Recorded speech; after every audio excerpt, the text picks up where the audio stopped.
Life is part negative, so we got to talk about the negative. And this subject is called diseases of attitude. Diseases of attitude. There's a lot of things that can wreck your chances to do well. We live in a rather dangerous world, so you got to be not only wise, you got to be careful.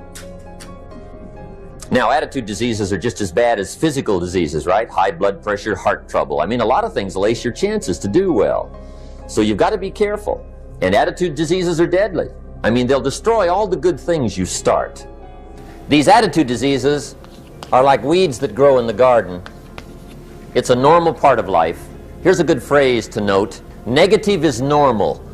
It's not successful, but it's normal. It's part of life.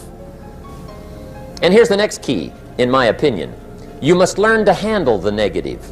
Don't ignore it. Handle it. Now, I know some people teach the other way. And listen to them. And listen to me. And then make up your own mind. Right? Don't be a follower. Be a student. But I say you got to handle the negative. You don't have to live in it. You don't have to dwell on it. But you do have to handle it, my opinion. Here's what part of it is. It's called the Great War between good and evil. And there is a war on. The minute you were born, you got involved in the war between good and evil, between darkness and light, between negative and positive, between evil and good, between tyranny and democracy, between weeds and human activity. I mean, the war is on. If democracy sleeps, guess who never sleeps? Tyranny. In the absence of light, guess what's automatic? Darkness.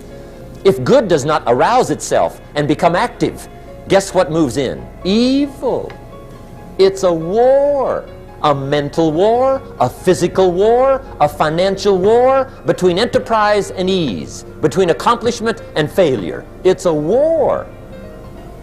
That's why there's an Old Testament phrase that gives the best advice for human activity when it says, 6 days labor, 1 day rest. Now, I'm sure we've taken that to mean, don't work all 7 days, take one off. Here's what it also means, only take one off, or you're liable to lose the war. Now, we've got it down to 5 and 2, and maybe that's not too dangerous, I don't know. If God would have thought of 5 and 2, he might have made it 5 and 2. I don't know. But here's what it does mean. Enterprise is better than ease. If you rest too long, the jungle overtakes the village. Now here's the good news about the war between good and evil. Evil is no match for good, but good must be active. Weeds are no match for human activity, but if you stand still, how far in will they come? All the way. They'll grow right up around your shoes. But if you get busy, how far back can you take them? As far as you wish. They're no match, but you must be active. That's why the 6 and 1. Make sure you're not losing the war by taking off too much. Guess what the average years are after retirement? 6. Which means don't retire. Your chances are too slim. The war between good and evil, the weeds. You got to make sure you recognize the negative, handle it, deal with it, and then go on. Let's make a list of the diseases of attitude that can wreck all your chances to do well. One of the words that destroys everything is called neglect. And I found this out. A week of neglect could cost you a year of repair. It isn't worth it. So what to be on the lookout for? Here's the list. If you were making it, you'd have the same list I've got. Right? We're not covering anything new tonight. This is a reminding session, not a teaching session. But it doesn't hurt to go over it again. Here's the list. Attitude diseases. Number 1 is indifference. The shrug of the shoulder. The guy's not even concerned. He's just drifting. This is called the mild approach to life. A disease known as mildness. The guy says, well, I can't see getting all that worked up. Well, to be any kind of winner, you got to get worked up. There's one problem with drift. You cannot drift to the top of the mountain. And the good Lord said in the closing chapters of the Bible, here's the best way to live, one way or the other. That's best. Hot or what's next best? Cold is next best to hot. Not the half-baked middle, lukewarm, not too hot, not too cold. What a sad way to live.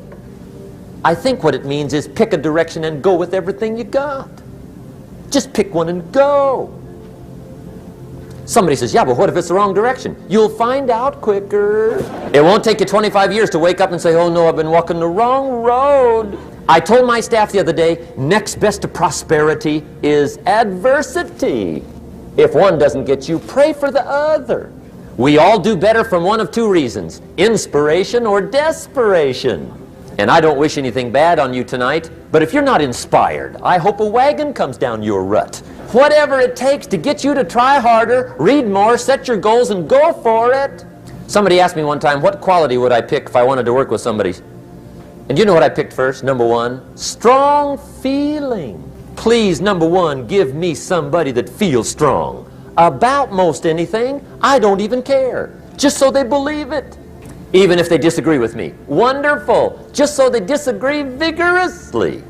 I'm not saying it's easy to win those kind of people to your point of view, but I'd rather do that than to try to resurrect people from the dead. Pump them up every month, pump them up, pump them up.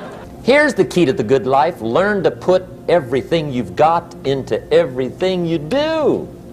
Whatever you are doing, pour it on. It will quickly open up into opportunity or quickly disclose to you that you ought to be doing something else. The delusion is, if I had a better job, I'd really pour it on. See, that's delusion. Wherever you are, pour it on. Don't give somebody half a job for a day's pay. Pour it on. See, that'll help change your life. Get rid of this disease. Here's the next attitude disease, indecision, mental paralysis. The guy can't make up his mind and it becomes a disease. Pretty soon he knows he's got it. The guy says, well, I know I'm on the fence. But he says, what if I get off on the wrong side? Listen, after a while it doesn't matter. Just get off.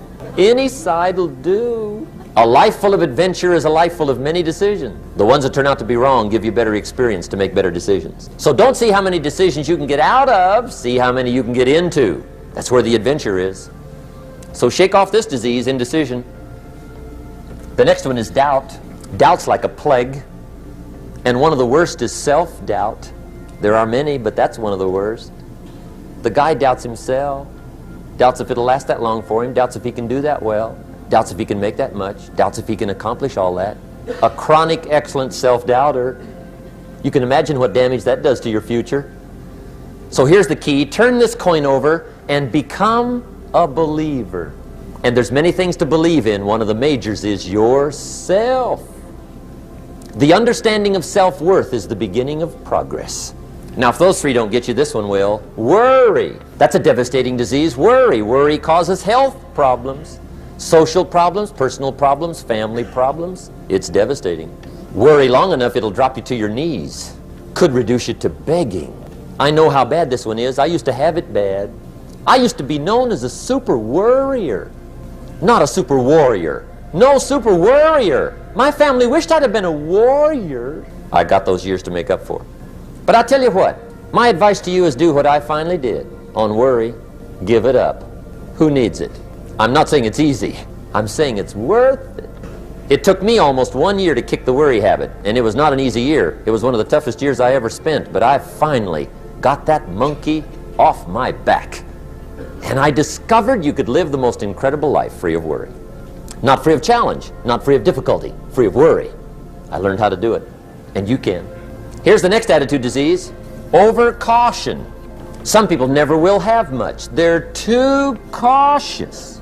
Now, you can also be too reckless, but you can also be too cautious. This is called the timid approach to life. And my caution was always the risk. Risk used to drive me right up the wall. I used to say, what if this happens? It's called the language of the poor. What if this happens? And on top of that, if this was to happen, look at the fix I'd be in. I better not try. I could always ace myself out. Then I'll tell you what changed my whole life when I finally discovered it's all risky. The minute you were born, it got risky.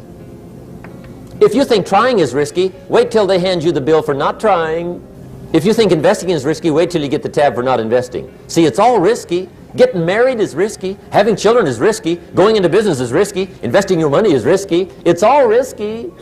I'll tell you how risky life is. You're not going to get out alive. The Englishman says, well, if that's the way it's going to work out, let's give it a go. Right, that's what it's for. Give it a go. Somebody says, yeah, but I'm looking for safety and security. Fine, then huddle in a corner. We'll cover you with a sheet, bring you 3 meals a day.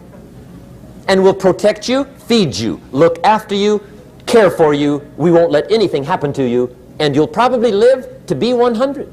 The guy said, well, yeah, I'd live to be 100. But what a way to live. Right.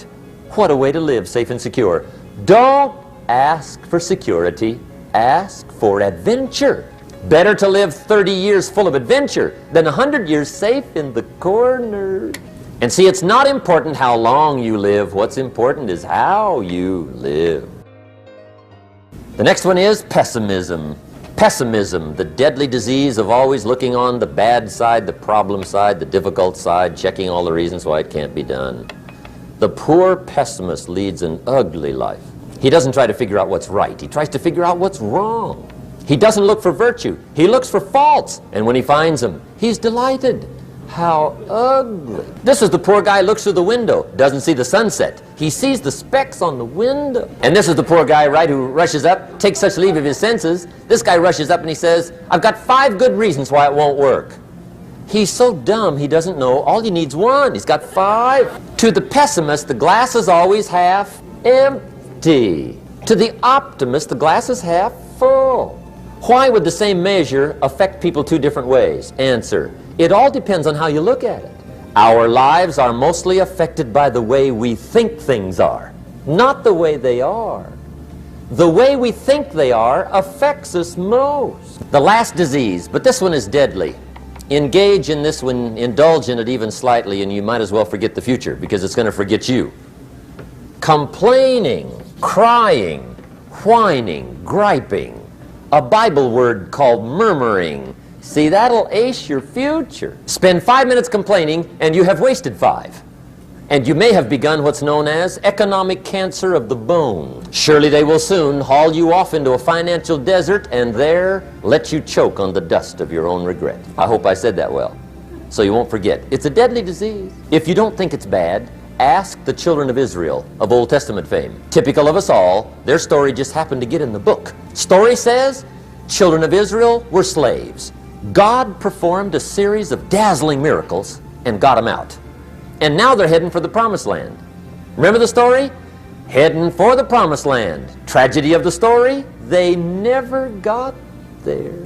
Reason, from day 1, they started to complain. They griped about the water. They griped about the weather. They whined and cried and griped about the food. They griped about the leadership. They whined and cried because it was too far, too cold, too hot, too difficult, too miserable. I mean, they whined and cried for years. Finally, God said, I've had it, trip canceled. The story says they died in the desert, never got to the promised land. Which I think means 2 things. Indulge in this long enough, you get your future canceled. And I guess it also means even God himself can only take so much. Just be on the lookout of the things that can destroy all the good you start. The war is on. And this evening, tomorrow, mentally, personally, socially, economically, you got to make sure you're winning the war.